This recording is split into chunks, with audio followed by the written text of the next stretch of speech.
है गाइस, तो आज हम बात करेंगे कॉस्टिंग के एबीसी एनालिसिस के बारे में। लिटरली बहुत ज़्यादा इंपॉर्टेंट है कॉस्टिंग में। अगर तुम ये चैप्टर भी कर लेते हो एग्जामिशन इजीली आ जाएगी। इन चैप्टर को गलती से भी मत छोड़ना, इतने ज़्यादा इंपॉर्टेंट चैप्टर्स हैं ना ये, बहुत इंपॉर्टेंट। और अगर तुम्हें ये चाहिए कि मतलब किस चैप्टर से कॉन्सेप्ट अटेम्प्ट में कितना वेटेज का कौन सा चैप्टर आया, तो वो मैंने टेलीग्राम में डाल रखा है पूरा पीडीएफ। उसका सेक्शन मतलब कमेंट सेक्शन में तुम्हें उस टेलीग्राम का लिंक मिल जाएगा, ठीक है ना। अब मैं चैप्टर बताऊंगा तो मैं देखो मैं बुक से देख के बताऊंगा। तो बुक में जो भी मोस्ट इंपॉर्टेंट चैप्टर है, या तो तुम बुक में मार्क कर लो, मेरे साथ ही बुक खोल लो साइड में, या फिर एक पेज में लिख लो, बेस्ट रहेगा बुक में ही मार्क कर लो, ठीक है ना। सबसे पहले बात करते हैं introduction to cost and management accounting. ये थ्योरी के लिए देखो, सच बताऊँ ना, थ्योरी इस बार हमारे अटेम्प्ट में मतलब May 23 में थोड़ी अलग आ गई थी। वैसे तो मतलब अच्छे अच्छे क्वेश्चन लगते हैं, तो चैप्टर 1 एक बार पढ़ के ज़रूर जाना, क्योंकि इसमें बेसिक है, पूरा बेसिक तुम्हें थोड़ा पता चलेगा, तभी तुम आगे मज़ा आएगा पढ़ने में। तो इसको जस्ट एक बार पढ़ के ज़रूर जाना। इसको तुम वैसे बी कैटेगरी का मानो एग्जाम के पॉइंट ऑफ व्यू से, क्योंकि इसमें कुछ पूछता तो है नहीं, बाकी थ्योरी आती है इससे वैसे। और सबसे फिर बात करते हैं चैप्टर 2 मटेरियल कॉस्ट। भाई मटेरियल कॉस्ट में भी एक क्वेश्चन आने के चांसेस होते हैं जो बहुत ही ईजी होता है, EBQ वाला। सो ये तो कर ही चल जाना, EOQ वाला, EOQ। तो ये वाला टॉपिक है, ये तो करके जाना, बहुत ईजी आता है। इसको भी तुम बी कैटेगरी का मार्क करो, क्योंकि अपन मार्क्स के वाइज वेटेज के पॉइंट ऑफ व्यू से मार्क कर रहे हैं ना, तो इसको बी कैटेगरी का देखो। अगर ICAR ने जब सारे चैप्टर डाल रखे तो पेपर में तो सारे ही पूछेगा ना, तो बस वेटेज का फ़र्क है। चैप्टर 2 का हो गया। चैप्टर 3 में भी सेम यही है, मुश्किल से 1 या 2 क्वेश्चन है, एक क्वेश्चन आता है मतलब 5 या 10 नंबर का, वो ICAR पे डिपेंड होता है।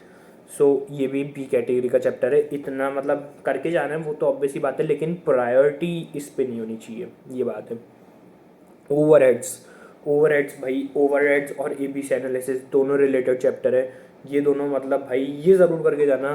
ए कैटेगरी का चैप्टर है ये पहला अपना, क्योंकि इसमें से अपना 10 से 15 नंबर का क्वेश्चन आ जाता है, मस्त क्वेश्चन, और बहुत ही ज़्यादा इजी होता है। इसको कॉन्सेप्चुअली कॉस्टिंग में अगर पास होना है, मतलब एग्जामिशन लानी है, तो लिटरली तुम्हें कॉन्सेप्ट क्लियरिटी होनी चाहिए।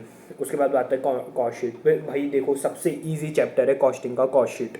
इतना छोटा चैप्टर है और साथ ही साथ कुछ भी नहीं है इसके अंदर, फॉर्मेट याद करो। सबसे ज़्यादा कन्फ्यूजन होता है डायरेक्ट एक्सपेंस और फैक्ट्री ओवरहेड्स में क्या क्या आएगा, सबसे बेस्ट है उनको भी याद कर लो। थ्योरी में मान लो वो पूछ लिया तब भी आ जाएगा, और तुम्हें नाम पढ़ते ही सीधा समझ आ जाएगा कि इसमें कौन सा डालना है, तो वो दोनों अंदर से याद कर लो। बहुत ईजी है और कुछ भी नहीं आता। ये तो भाई ए कैटेगरी का ये मार्क करना, क्योंकि इसलिए बोल रहा हूँ, इसमें तुम्हारे आराम से आएंगे 5 नंबर का, 10 नंबर का, इसमें घुमा ही नहीं सकता वो, क्या घुमाएगा। सो इसलिए इसमें 5-10 नंबर सीधा सीधा आ जाएंगे, इसलिए ये ए कैटेगरी का बता रहा हूँ मैं। चैप्टर 7 की बात करते हैं। Chapter 7 cost accounting system. इसमें लास्ट वाला टॉपिक है ना, कॉस्ट मतलब प्रॉफिट निकालते अपन अकाउंटिंग रिकॉर्ड, फिर उसको मैच करते हैं, रिकॉन्सिलेशन बनाते हैं, profit as per accounting record. So ये बहुत इंपॉर्टेंट है ये मैच करने का। बाकी जो अकाउंट बनाने का आता है ना, वो थोड़ा मेरे को आता भी कमी था, और मतलब एग्जामों में इतना पूछते भी नहीं है वो। सो बेसिकली तुम वो करके जा सकते हो जो रिकन्सिलेशन वाला होता है। हर चैप्टर में मैं इंपॉर्टेंट चीज़ें बता रहा हूँ जो तुम कर सकते हो, क्योंकि देखो, बल्कि हर चैप्टर में जानने से कौन सा चैप्टर इंपॉर्टेंट है उससे ज़्यादा अच्छा है कि हर चैप्टर के अंदर क्या इंपॉर्टेंट है, तो वो ज़्यादा अच्छा है। यूनिट एंड बैच कॉस्टिंग इतना कोई रेलिवेंट नहीं है। Job costing and contract costing जरूर करके जाना, 10 नंबर तक का सवाल आ जाता है इसमें, और बहुत ही ईजी सा आता है। सबसे बड़ी बात यह है, आराम से सॉल्व हो जाता है, कुछ भी नहीं है, 2 साइड बाय साइड बनाओ और ख़त्म। उसके बाद बात करते हैं joint product and by product. ये भी 10 नंबर का क्वेश्चन आता है, इससे भी इंपॉर्टेंट है ये भी। तो अभी तक मैंने चैप्टर 4 इंपॉर्टेंट बताया, चैप्टर 6 इंपॉर्टेंट बताया, चैप्टर 9 में कॉन्ट्रैक्ट कॉस्टिंग इंपॉर्टेंट बताया, और चैप्टर 10 में अपना प्रोसेस, और चैप्टर 11 जॉइंट एंड बाय, इसी ये भी इंपॉर्टेंट है।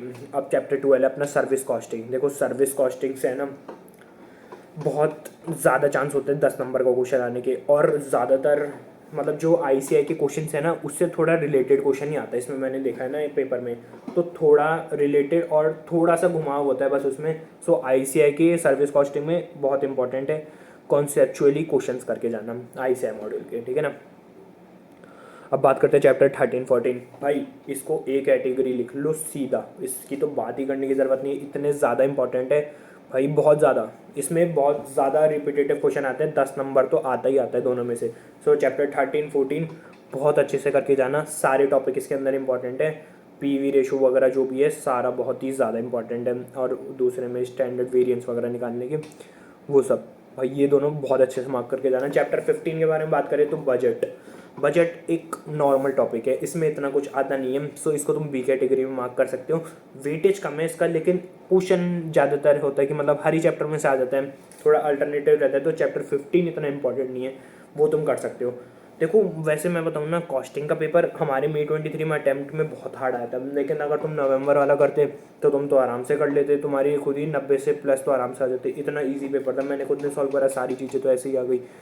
इसलिए तो पेपर थोड़ा घुमावदार आने के चांसेस होते हैं, इसलिए जो भी तुम करो ना मॉड्यूल के क्वेश्चंस वगैरह पास्ट ईयर वगैरह के, सबको कॉन्सेप्चुअली करना, किसी को में भी याद मत करना कि इसमें आंसर में ऐसा होगा फिर ऐसा होगा फिर ऐसा होगा, ऐसे वे में।